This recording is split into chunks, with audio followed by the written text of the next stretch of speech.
Yes. Kudu gitu aja. Kudu ngarerewas. Selamat datang di titik tiba-tiba konten.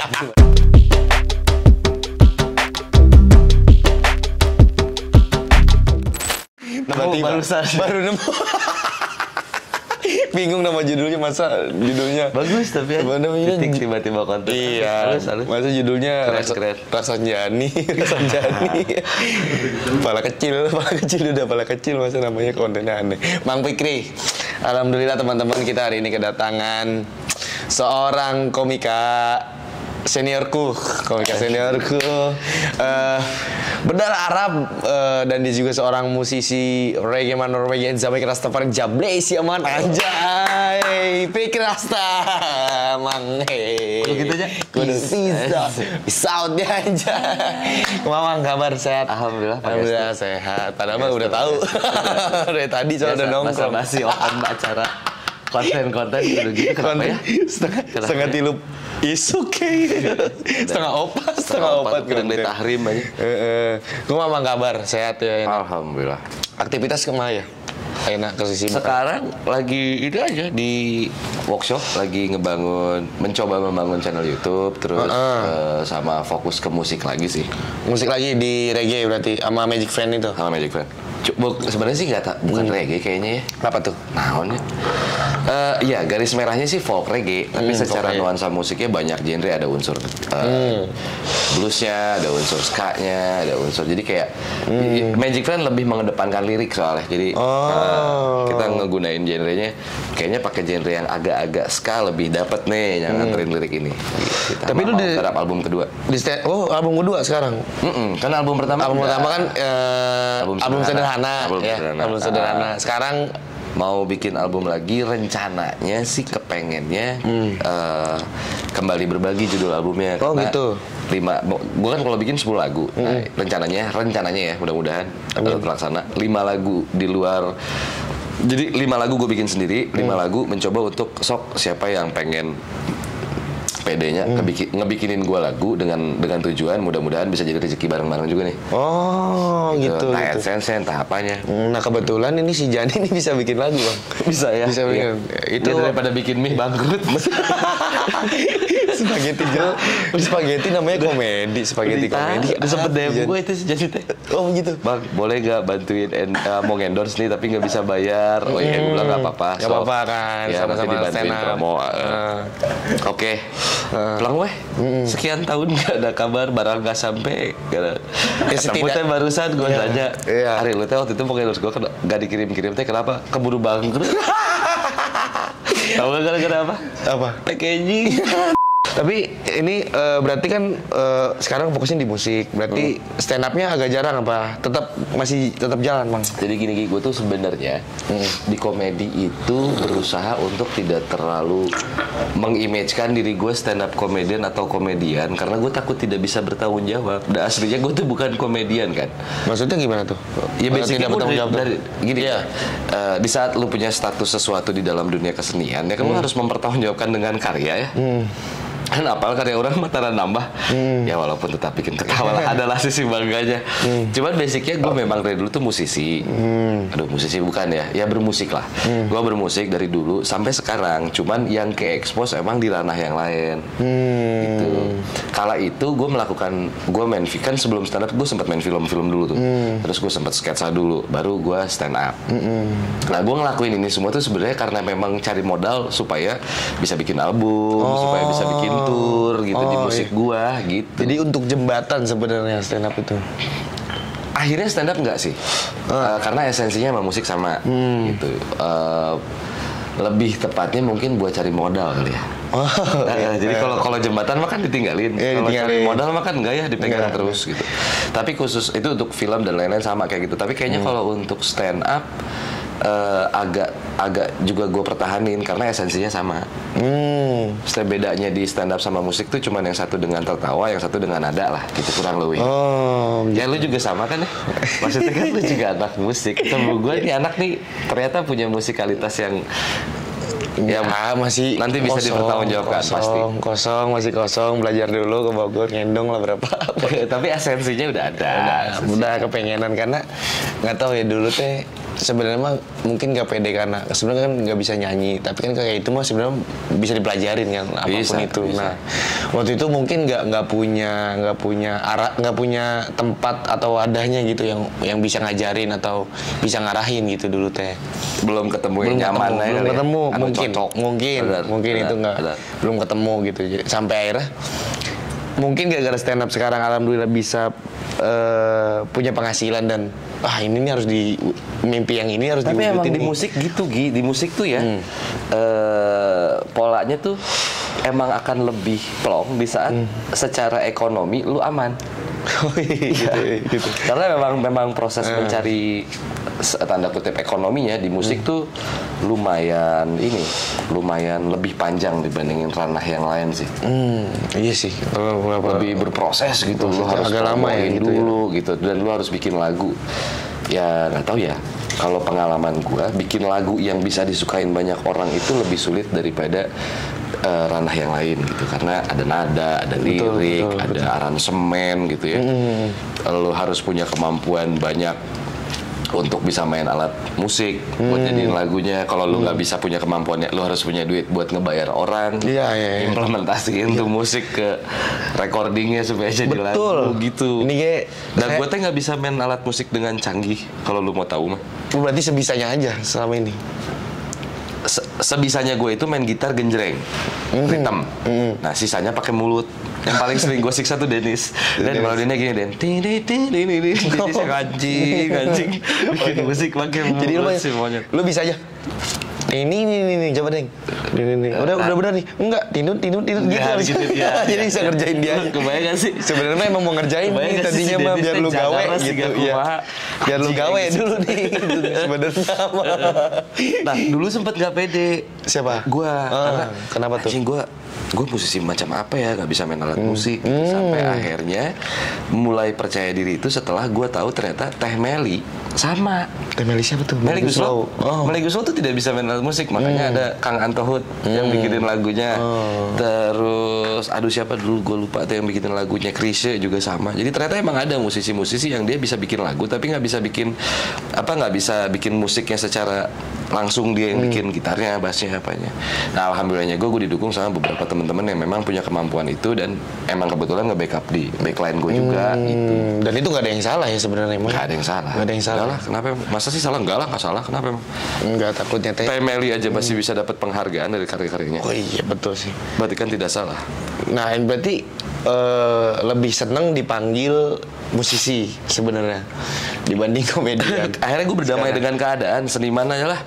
Oh iya sih. Karena stand up mah aduh berat maksudnya bro, bikin orang ketawa tuh lebih susah loh. Iya. Gila loh, gue tuh hormat sekali sama teman-teman komika karena gue kan nikah 2 kali ya. Iya. Biasa, udah senior. Suami senior sekarang. Suami senior karena udah 2 kali. Belajar gitu kemana. Itu pernah dapat panggungan. Itu pas lagi kandas-kandasnya rumah tangga gue yang pertama. Dan di dunia komedi kan lu tahu sendiri ya. Orang mah peduli aja. Lu mau lagi gimana, lu gue hire, gue bayar, datang ke sini, gue pengen ketawa. Iya. Itu dan lagi apa? Gue stand up. Itu beres stand up teh. Ya udah gitu, gue hanya benar-benar tertawa seru itu di atas panggung. Turun panggung mah. Iya, wah itu. Nah di situ gue sangat hormat sekali, anjingnya komedian teh. Pantesan Robin Williams sampai meninggal karena overdosis obat penenang. Iya. Dan lu pernah ngerasain gini nggak sih, kayak lu mau curhat sama orang, karena lu stand up komedian, begitu datang teh, wah si Egi rame ya gitu. Padahal mah ngomongnya cerita. Anjing, itu jadi curhat, monyet gitu. Dan bukan cuma karena kadang-kadang kita lagi keadaan sedih atau gimana, kadang-kadang kita nih nongkrong biasa, tiba-tiba ada orang ya stand up dong katanya. Iya, jadi statement teman-teman si di komik kan banyak kan di konten teman-teman tuh cerita bahwa gue nggak lucu 24 jam aja. Betul. Gitu. Dan bahkan kalau lu ketemu komedian yang bisa dibilang lebih senior, pengalaman gue gitu ya, mereka tuh serius banget hidup ya. Betul. Wah, bini gue tuh udah paling apa? Bini gue tuh udah paling ketawa kalau ada teman-teman yang ngomong gini, anjing ya lo enak banget ya gitu. Karena memang iya punya suami tuh komedian. Terus bini gue tuh gak santai. Terus lo pikir laki gue kalau di rumah lucu, gak ada lucu-lucunya anjing. Itu manusia bewok satu tuh.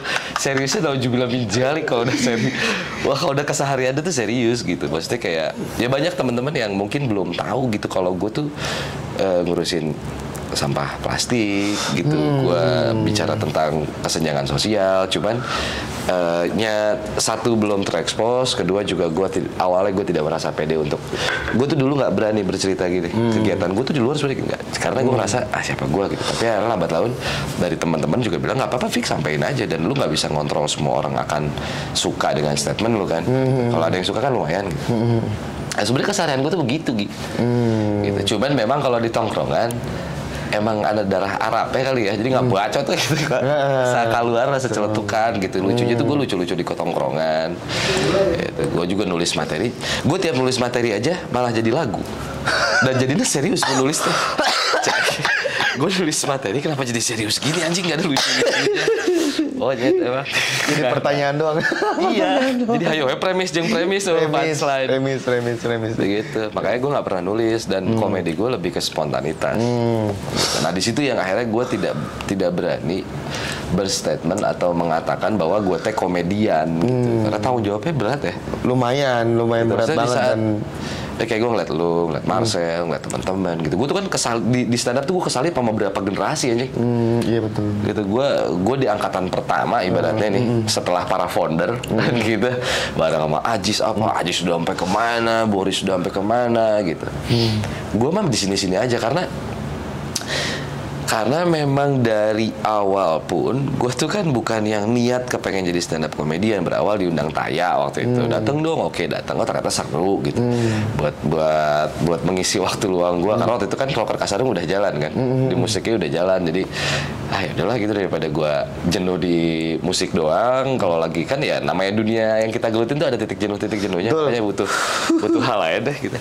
Kapan stand up, dan di stand up itu bisa ngeledekin orang dengan tertawa gitu. Gue ngebahas beberapa isu-isu yang biasanya harus pakai otot, di sini jadi ototnya pada kendor, orang pada ketawa gitu. Terus udah sama gue teh jorang gitu ya, dikasih panggung stand up yang gue merdeka dengan jorangnya gue gitu. Jorang tuh jorok ya teman-teman yang nonton. Jadi akhirnya ya udah gitu berjalan. Nah di stand up duitnya gede gitu. Dibandingin di band ya. Iya. Gitu kan. Berarti kalau dapat panggungan stand up 10 juta aja sorangan. Kalau di band 10 juta teh rame-rame karena player 5, belum krunya, belum tim kamera aku gitu. Wah lumayan lah gitu. Jadi durasinya kan. Iya gitu. Mungkin kesannya memang agak materialistis, tapi buat gue sah-sah aja lah ya. Maksudnya sama-sama aja kan, semua orang juga. Dia kebetulan gue tuh baca tampil dari kecil gitu. Dari berawal nggak berani. Jadi kayak nggak berani ke atas panggung. TK nyokap gue ngomong nggak apa-apa gitu, kamu tidak dituntut apapun. Nah di saat di TK gue manggung ngelihat orang suka, nah itu berlanjut ke 17-an di kampung-kampung. Nah dulu zaman di kampung-kampung gue suka bikin kabaret. Apa tuh? Kabaret kayak teater tapi yang pakai dubbing tuh kalau iya. Joget-joget ya apa, tapi lagu yang dipakein background sama gue tuh lagunya Padiangan Project, Padiangan 6, tau gak lo? Nggak tahu. Lihat jangan kolot pisan goblok. Kolot ya. Jauh pan. 2 kali lipat pan dia. Bangsat. Enggak 2 kali lipat tuh anjing. Kalau 2 kali lipat berarti lu baru 10 tahun tuh.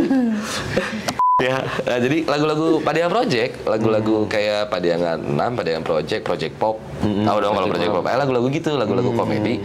Gue jadiin background, terus ada yang jadi India, jadi apa? Gue tuh yang nyeting tuh, gue ikutan manggung juga.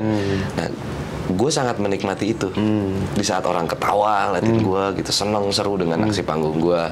Nah cuman memang dari dulu basicnya udah di musik. Nyokap gue penyanyi dulunya. Oh gitu. Nyokap gue dulunya penyanyi, tapi karena dia lebih ke agama, jadi akhirnya lebih meninggalkan nyanyinya. Oh gitu. Nah bokap itu pecinta blues, The Beatles. Gue tahu The Beatles, tahu Led Zeppelin, tahu Bob Marley, tahu banyak musisi-musisi era Flower Generation dari bokap. Gue punya om yang om gue seniman juga, pelukis. Kita manggilnya Ocep di keluarga. Itu dia juga suka musik. Nah itu ke trigger sampai akhirnya ya udah itu dari mulai SMP mulai sotoy-sotoyan tuh ngeband Selawan Seven dan bila esok Karena gitu. kuncinya gampang. Bener karena G doang gitu ya tongeng gitu, cuma gitu doang. Sama ini bawain lagu-lagunya Tipek lihat senyum manis di atas bibir bergincu aja. Nah, dari situ akhirnya ya udah lanjut. Oh gue tuh SMP sempat di sekolahin sama bokap gue di Pekalongan sama nyokap gue. Tinggal sama kakek gue, bokapnya nyokap. Nah, yang ya nyokap ngebekelin banyak hal, bokap tuh cuman ngebekelin gitar. Mungkin karena emang di lingkungan dia dulu zaman dia muda, anak kosan mah ya anak kos atau anak kerantau tuh temennya gitar lah. Oh gitu, berarti kalau anak-anak lain tuh istirahatnya pada makan, lu nyetem gitu? Nyetem, genjrengan bareng falas teh gitu. Sotoy itu sotoy depan kaca gitu seolah-olah anjing. Dan tidak ada satupun alat musik yang jago gitu.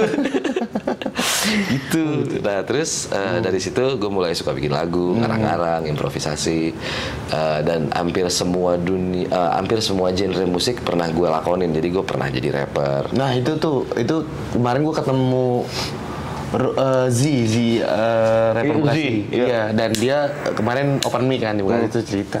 Gue bilang gue lagi mau bikin lagu nih sama Bang Fikri, gue bilang gitu. Terus wah, gue tahu tuh dia dari skena lama tuh orang gitu-gitu dia cerita.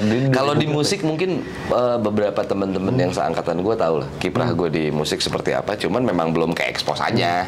Nah, nge-rap itu sesuatu yang jadi gini. Bokap gue tuh selalu ngebekelin. Kalau lu mau bermusik, syaratnya cuma satu. Lu jangan idealis sama satu genre. Nanti lu bodoh dalam bermusik. Pengetahuan lo. Terus bokap gue bilang, emang yang lu suka tuh di di era flower generation ada yang jelas genrenya, nggak ada. Mereka open minded banget. Mereka pelajarin, bahkan belajar gitarnya pakai India. Gitu. Ya di situ gue bertanya, kalau emang iya sih di generasi itu kenapa ya? Nah gue tuh mencoba menerapkan itu dalam diri gue tuh di dunia musik. Jadi di beda dangdut kurang dicobaan. Bahkan gue ngefans itu sama Mas Syabi, kalau lu tahu. Coba nanti lu Google Mas Syabi itu lagu-lagu Melayu. Mas Abi itu apa sih, saus Korea? Itu wasabi anjing. Itu wasabi yang hijau. Iya. Yang pedesnya aneh. Kata gue mah pahit dah itu, bukan pedes. Aneh anjing. Oh, bukan Mas Abi. Bukan. Mas Abi itu adanya De Abi ya. Iya. De Abi. Iya kan Mas Abi ada. Iya, Mas Abi. Sulit ya, melucu ya. Anjing. Gak apa-apa, gak ada yang komen. Gak ada yang komen. Ya, ini komika merangkak juga kok. Si aman. Ada Mas Syabi itu dia yang bikin lagu ini, yang lagu Mari Menyusun Seroja Bunga Seroja Laskar Pelangi. Nah, salah satunya lagu itu. Yang suka lagu itu kakek gue tuh hampir tiap hari denger lagu dia. Dan yang gue suka dari Mas Syabi syairnya. Dan cara bernyanyi lagu dangdut itu ternyata mengasah teknik lu bernyanyi. Terus gue pindah lagi ke blues sama reggae. Oh ternyata cara nyanyi dengan rasa, belajarnya di situ. Gue rock and rollan, oh ternyata belajar nyanyi dengan emosi di situ gitu. Nah itu semua gue pelajarin sampai ke hip hop. Nah hip hop itu yang paling menarik buat gue itu adalah di saat dalam istilah hip hop itu ada freestyle. Anjing, ini orang kok bisa ngomong tapi pakai nada tanpa dikonsep sebelumnya gitu.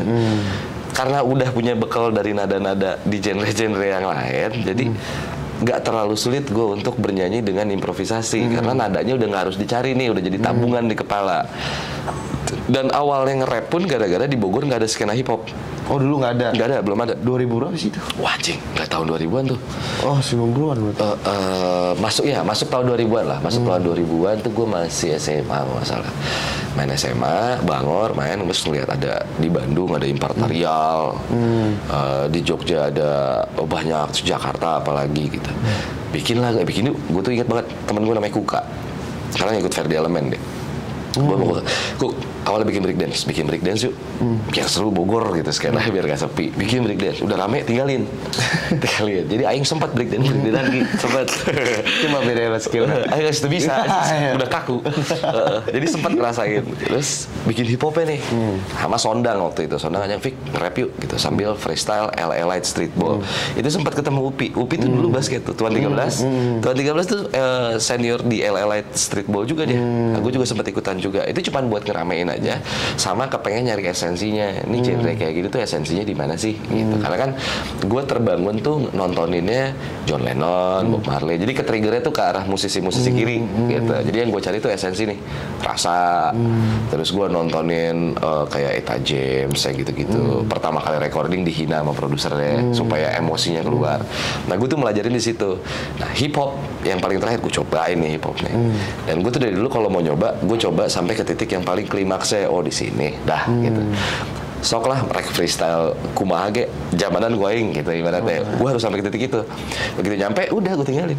Nah, tapi kalau untuk bermusik band pertama kali itu di Bogor ada namanya The Fictive ya, itu band gue tuh bareng sama Cinematel sama Cocktail tuh. Nah karena emang udah jiwanya di ngeband gitu, dikasih yang MIDI teh agak kurang lepas. Akhirnya gue balik lagi ngeband gitu bermusik. Tapi ya akhirnya ya itu kalau lu kedengerin di album Sederhana, di situ gue nyanyi, di situ gue juga nge-rap. Ada lagu yang nuansanya balat banget. Nah itu tuh hasil dari perjalanan itu.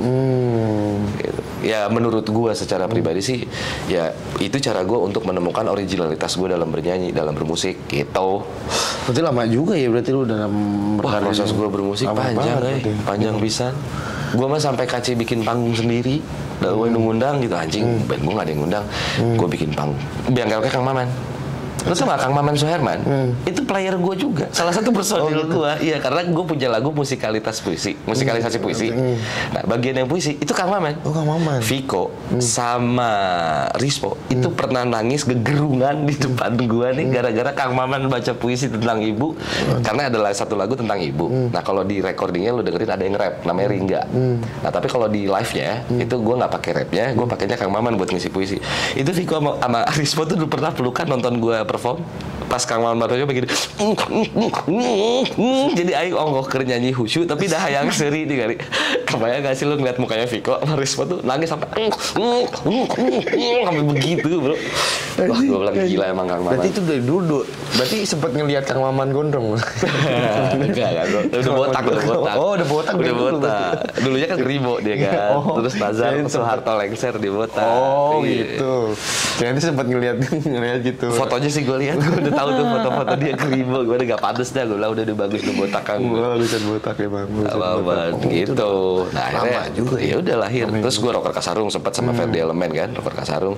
Ya gue belajar disiplin di situ, gue belajar di dunia industri. Oh dunia industri tuh kayak gini. Banyak lah. Banyak peran Ferdi buat disiplin bermusik buat gue. Berjuang di musik buat gue tuh banyak banget di Rocker Kasarung. Sampai akhirnya karena di Rocker Kasarung tuh kesepakatannya kita 5 tahun ya jalan. Setelah 5 tahun terserah deh mau ada yang lanjut, mau ada yang gimana. Nah gue memutuskan buat kayaknya gue pengen bermusik dengan genre yang paling gue nih gitu. Ya udah gue cabut dari Rocker Kasarung lah. Ya udah akhirnya Victor and My Magic Friend lahir. Berjalan udah gitu. Lumayan lama banget berarti ya.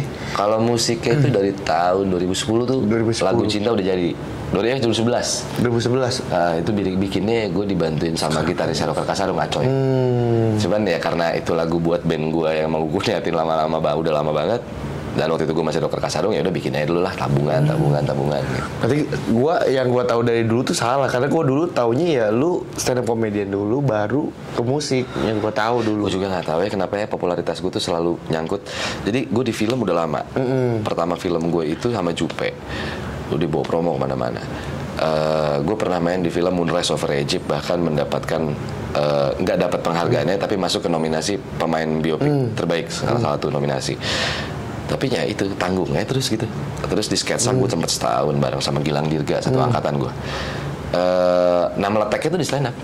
Makanya di saat gue ditanya, kalau stand up di pandangan gue gimana? Wah gila, stand up itu dunia yang sangat paling banyak mengantarkan perjuangan dan mimpi gue. Dari film buka jalan kemana-mana. Yang nganterin gue ke luar negeri juga stand up comedy. Sampai gue juga ternyata baru tahu kalau di Australia ada satu kumpulan mahasiswa yang kalau lagi jenuh hiburannya tuh ya gue yang nontonin gue gitu. Sampai gue diundang ke sana. Alhamdulillah. Ya cuman ya gue sih mungkin karena secara hati gue tuh kepengennya besar di musik. Makanya gue kan paling kesel. Udah bukan itunya masalahnya. Emang ya ada beberapa alasan yang nggak semua orang gue harus bisa gue paksa untuk mengerti alasan itu gitu. Ya lu ngerti lah kalau karena kan lu di musik ya. Ada satu yang beda gitu. Iya, beda lah. Gak peduli lah gitu kasarnya ini jadi atau tidak jadi, tapi iya, tapi aing hayang lah pokoknya nyian lagu. Iya gitu, akhirnya sebenarnya mau soalnya dulu mah kagak, mungkin pengen beberapa titik yang pengen dirasain waktu SMP atau masih kecil lah, pengen nih ngeliat ini. Tapi nggak kepikiran pakai cara apa dan lewat mana. Tiba-tiba kan tahu stand up gitu 2014 yang baru masuk, masih sekolah waktu itu teh. Terus ternyata ini bisa nganterin ke sini gitu, dan akhirnya wah ini nih ada kesempatan. Dulu kan ibaratnya Dari pengalaman gue, kan gue terus ada beberapa orang yang bilang Fikri mah jablay entertain anjing, dia mah main film iya. apa boleh diambil gitu di mana. Ya gue aminin karena memang itu gue lakonin dan gue melakukan itu bukan semata-mata karena uang juga, karena gue suka juga. Kalau cuma semata-mata uang mah kagok gawe di kantor ya. Benar. Jelas Masuk PT gitu, sekalian ya. langsung Kalau ahas. entertain kan duitnya nggak akan pernah jelas, men.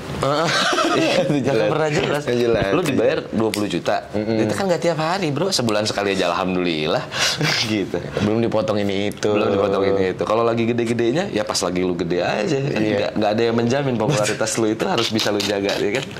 Jadi nggak semata-mata duit, karena memang gue suka juga. Cuman yang nggak bisa gue pungkiri adalah fleksibilitas paling tinggi itu stand up comedy. Di saat lu sudah menjadi seorang stand up comedian, lu main film boleh, kayak dihalalin gitu. Iya. Lu bermusik juga sah-sah aja gitu. Betul. Kalau Apa aja udah boleh dari sih. kayak dulu kan sempat banyak artis-artis TV yang tiba-tiba jadi band tuh dibully. Iya. Apaan sih lu? Vicky Prasetyo tuh di kata-katain. Tapi Vicky tuh musiknya gila Iya, loh. padahal Banyak orang tidak tahu Vicky itu di musik, wah gila men. Secara musikalitasnya sangat bisa dia pertanggungjawabkan. Vicky orang musik, dia gak main-main. freestyle-nya aja Jago. banget. Iya. Itu gue tahu dari soundman gue, karena soundman gue anak metal. Beda dia kan metal kan, Iya, kudeta, kan? metal. Jadi banyak yang nggak tahu itu. Nah, ya masyarakat kita juga belum terbiasa juga kali ya. Kalau di luar kan kayak Johnny Depp, dia main film terus bermusik, ya udah masyarakat menilainya, wah lu punya nilai plus. Kalau di Indonesia kan kadang, lu mah aji mumpung karena lagi terkenal, terus mencoba ini, mencoba itu, gitu. Sebenarnya sih buat gue sah-sah aja selama hasilnya oke gitu. Tapi ya itu balik lagi, kalau di ranah yang lain terkadang agak sulit tembusnya. Tapi kalau dari stand up, ya sok dari Jalannya jalannya udah banyak jadi gitu. semua tuh. Ada yang jadi musisi, ada yang jadi penulis, ada yang jadi sutradara, ada yang jadi aktor, ada yang jadi host. Apa aja. Nggak ada yang ngebully, nggak ada yang bully. Betul. Mungkin karena trigger di awalnya bikin orang ketawa kali ya. Orang udah seneng gitu. Iya. Udah ketawa, udah seneng. Sekarang aja agak sulit, banyak orang sensitif. Iya sih. Apa aja marah sekarang. Kucing marah.